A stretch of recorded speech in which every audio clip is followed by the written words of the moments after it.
Naafu baddu seenaa miti waan nan dubbachuu bahe hanga gorsa nuuf taatu qofaan himuudhaa ga'e kunoo gabraa fi mootiin gaafa wal qixxee ta'e zabana khaliifummaan dabaree nu marga'e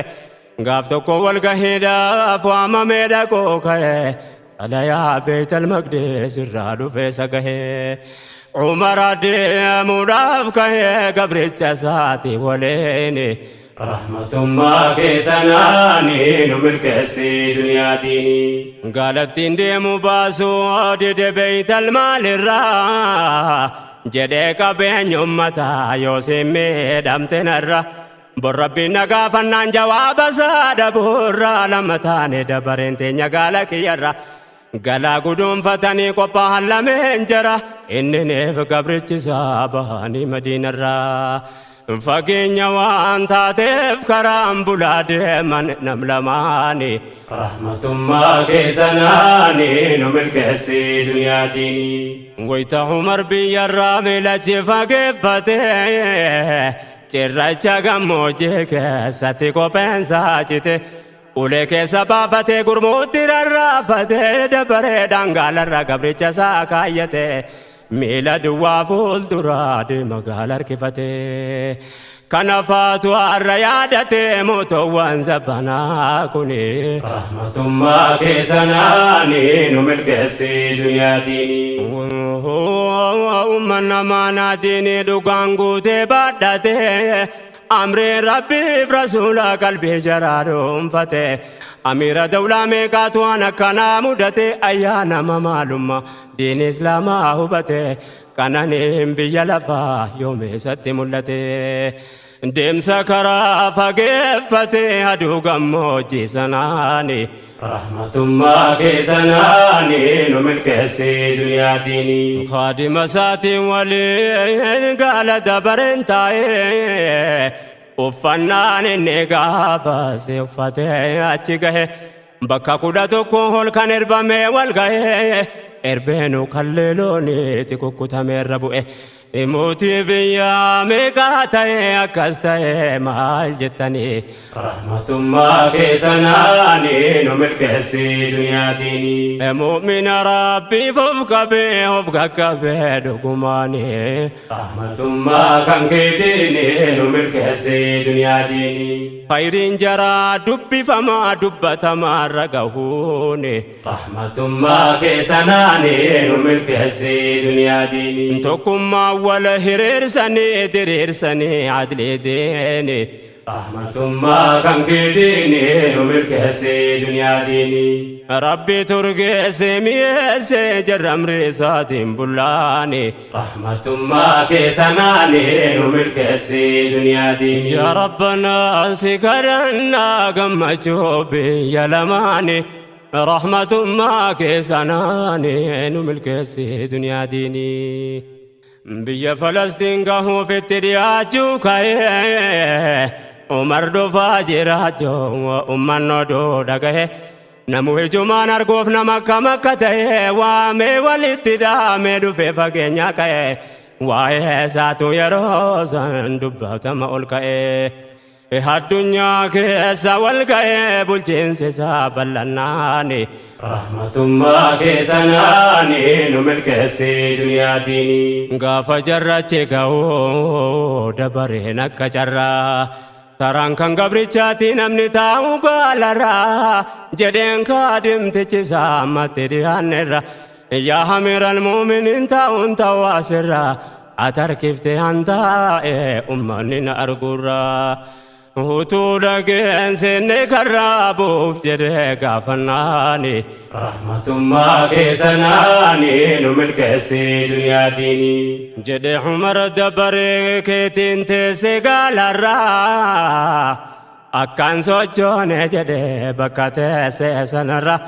anis atis namumaa maaliina hin jaalasirraa jedhe gaala harkifatee deeme gara fuuldura mootiin biyya eeggatuuf kun fagaatee walirraa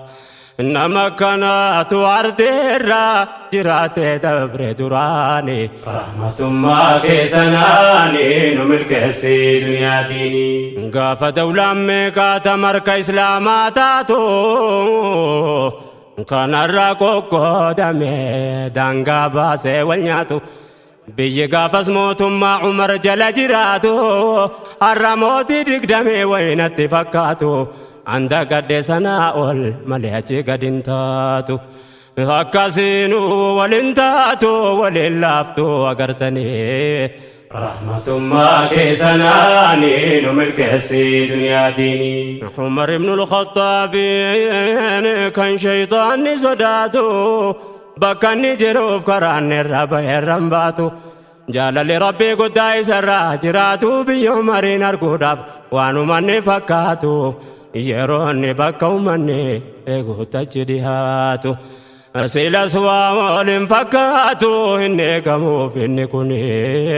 rahmatummaa keessanaani nu milkeessi duniyaa diini uummanni eegaa jiru suna kan achitti wal ga'e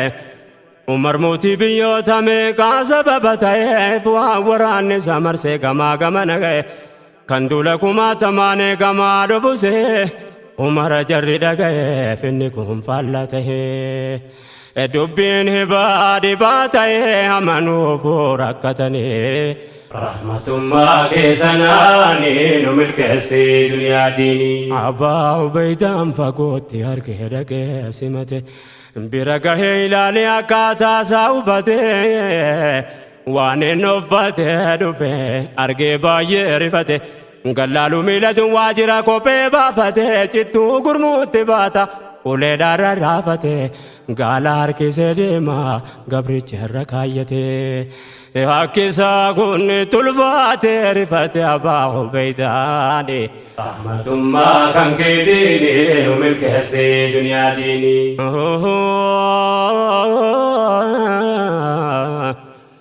akkuma ta'uu dhabee of keessa naanneffate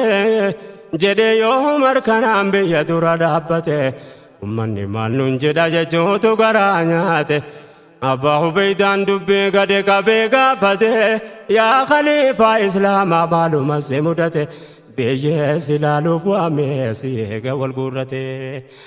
maal akkamiin kanaan kaate dhufte jedhee gaafannaani rahmatummaa keessanaani nu milkeessi duniyaa diini gaafiinsaa kun Umariin ajaa'ibatti taate namni na gaafate kun toose ta'uu baate silaa jidduu keenyatti wanni taate ati jaalallee rabbiif nabii sababa taate amiinu haadhiil ummaa ta'uudhaan na jaabaate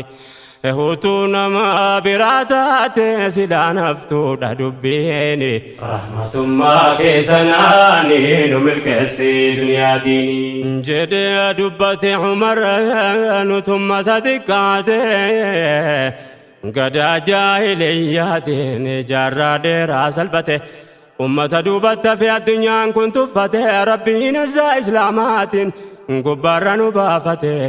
izaa yoom uffannaadhaaf tolfannaatti rarraate dubbii jajjabduu dubbate gaafiinsaa sun arsinaani rahmatummaa keessanaani nu milkeessi duniyaa diini Umar akkuma sanaan ummata bira ga'ee dubbii waamameef dhaqee hojii isaa bakkaan ga'e maftaha Beeytal Maqdis dhufee harkasaa ga'e kanaaf waamamee deeme jedhan Madiinaa ka'e ana sittan gabaabsaa seenaa dheeraa waan ta'eef gorsa qabaafan keessaa dubbadhee siniin ga'e yoo rabbiin koo qalbii waa jumtu biraan na gahe waan diiniin kun namaaf ta'e wal yaadacheeffannaafanii rahmatummaa keessanaani nu milkeessi duniyaa diini xumurarra ergaan koo yaabbolaa koo dhageessaa waan ergaa diini islaamaa dubbataa turre keessa ergaa wal biratti dhiyeeffataa dhufne kaleessa nasihaa waan rabbiin nu laaffise himne keessa waan khayrinuu qabaannaan itti fufuuf ba'eessa yaada qabdan nu dhaama hamlees nu jajjabeessa maal jettume yaanni keessan nasihaa maal naaf dhaamtanii rahmatummaa keessanaani nu milkeessi duniyaa diinii alhamdulillahi rabbi dureessin nu kenne diini rahmatummaa keessanaani nu milkeessi duniyaa diinii